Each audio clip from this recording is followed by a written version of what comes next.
Hello, my name is Eneko and today we continue with the refurbishment process of my very special Sony WM-7. If you've missed part 1, make sure to watch it first to understand what the background of the story is and more importantly to understand how all of this works. Okay, let's start building the best WM-7 possible. First to do is to finish stripping the frame to clean the old and stiff greases. The cassette frame has a stop screw that needs removing. Without it, it is possible to fully lift the frame. If you don't put your fingers on the sides, the detail ball bearings will shoot out and get lost into another dimension. Now the hinges can be removed by removing the screw and sliding the tabs out of the frame. The brush cover just has 2 screws that hold it in place and comes out right easily. Next are the capstan pinch roller arms. Just remove the plastic clip without breaking it or losing it, and the arms just come off. To remove the playback head arm, remove the springs, remove the sliding guides, and remove the E-clip.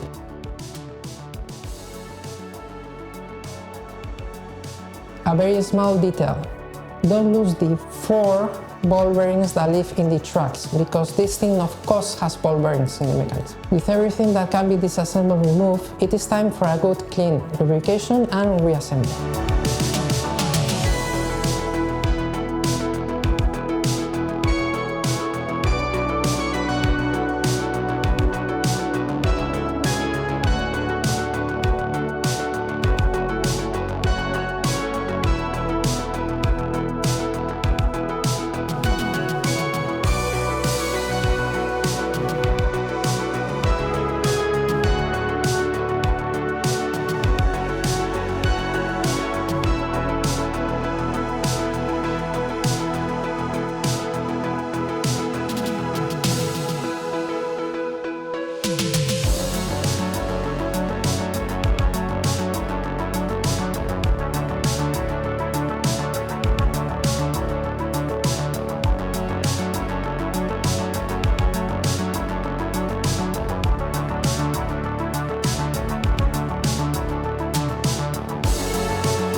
With the chassis prepared, it is time to clean the old belt residue. You can use alcohol for this, but instead I recommend using adhesive remover. This will harden the belt residue instead of dissolving it and makes the removal process much easier. To finish cleaning the track for the belt, you can use Waxlex dental floss. Something completely unnecessary did was to deoxidize using citric acid and then blue in the brass. Completely unnecessary, but the results are stunning. Before the final assembly of the mechanical components, the Mechatronics need to be serviced. To make things easier, best is to first clean the adhesive residue from the flex board. Then the real tailors can be removed.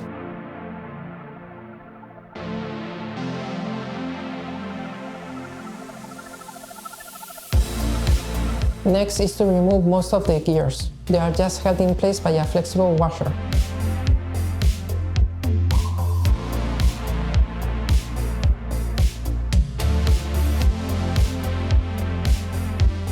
Last gear to be removed is the clutch gear.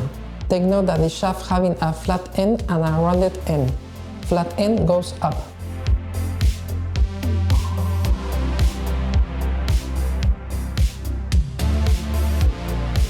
Now it's just a matter of cleaning everything and assembling it with a fresh look.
So far so good, right? Well, this is the portion where everything derails and nothing goes according to plan.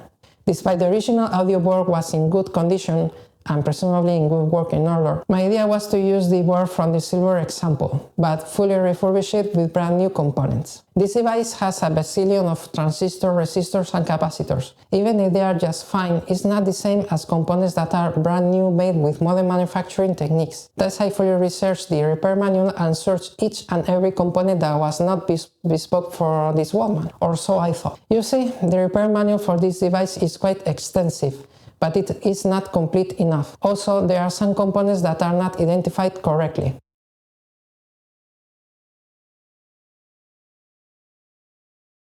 To make matters worse, some of the electronic components are no longer available, having to rely on new old stock components. And when the old new stock components are not available, you have to find the modern equivalent. Without that research done, and after ordering all the components, I proceeded to swap the components. Of course, after 4 days of delicate and careful work, the results were completely predictable. 1, 2 y 3.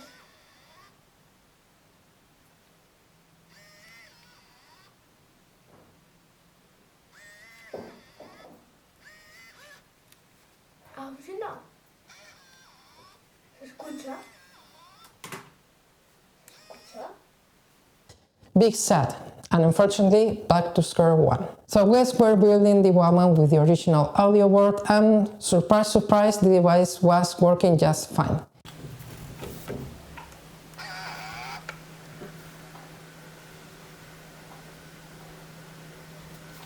With a slight caveat that only the right channel was working. But not only that, I still had the gear grinding noise when playing in reverse.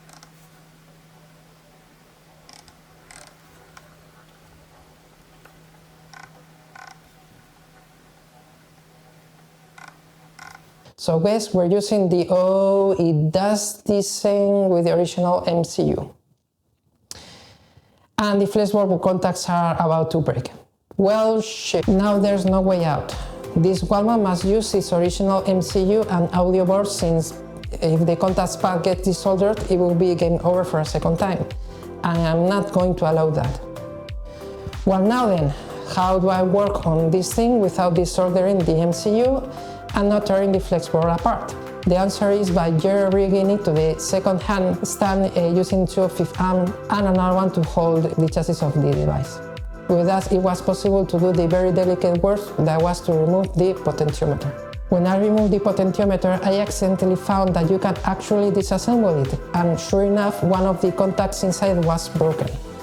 Because of course it was. Thankfully, I had the good pot from the other board, which I disassembled it and cleaned it since it was a little bit scratchy. Without that, everything was working just fine. By listening to the tapes, I noticed that the sound wasn't bad, but it should be a little bit better. So I decided to renew the electrolytic capacitors, and sure enough, some of them were a little bit worn out. Regarding the all electronic components, after checking the ones I removed from the audio board I unsuccessfully refurbished, turns out that they were within the original parameters and they didn't decay. So unless there is a clear problem with one of the components, just refreshing the electrolytic capacitors is more than enough to restore the original audio quality. With all the functionality issues solved, now it's time to investigate what is causing the grinding sound when playing in reverse. Let me explain why this is going on here. If you recall from my explanation on how this thing works, you will remember that during playback, the playback gear engages with the real table. Under no load there is no grinding sound, but under light load, due to how things are set up, the gear will skip. When the device was new, this was not an issue, but due to shrinking of the plastic due to age and tolerances of manufacture, there is this issue on most of the units nowadays. To solve this issue, the gears should be replaced with brand new ones with the proper diameter. However, these are no longer available, nor someone makes them brand new. Instead, the solution is to slightly grind the portion where the shaft stops against the frame. This gives the gear a little bit more bite and thus solves the issue. Now that everything is working correctly, it is time to clean the remaining components and to do the final assembly.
Something I did not do was to polish the window from the door.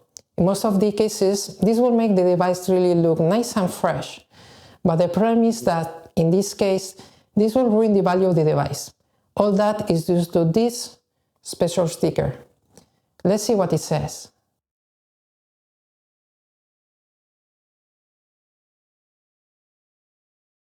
Indeed, this Walkman was a gift from Sony to one of its employees from the repair service from Japan. The story I can piece together is that this example was returned for presumably warranty repairs. It was repaired when it received the plug and was gifted to a technician that was retiring. The device was enjoyed a lot, received a belt swap probably along the 90s, and then it was stored in its carry case upside down somewhere where it will get hot, an attic probably. This caused the vinyl window from the case to wave and stick to the window, and also the window to eventually slide out of position. The Walkman was sold by a family member together with multiple vintage electronics recently to a collector, whom offered it for sale as is. I happened to find it without knowing about this detail, and now here it is, fully fixed, in the hands of someone that is known for fixing stuff. What are the odds? And now the moment you have been all waiting for. Let's hear how and it's not working. What now? Turns out the wires are bad and everything needs rewiring. Otherwise, with the back cover on, everything sorts out. And now, truly, finally, let's hear how the thing sounds.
What a journey this has been, but it was so worthwhile. Obviously, this is not the best sounding Walkman ever made, but it is so much fun. Truly an outstanding piece that it is unreasonably expensive, rather difficult to find and challenging to fix. But if you find one that can be brought to life, you will enjoy it as long as the MCU decides not to suddenly die. If you have enjoyed this video, don't forget to like, subscribe, hit the bell and leave me a comment down below. If you want to see other stuff I do, you can follow me on Instagram. Thanks for watching and well, see you next time.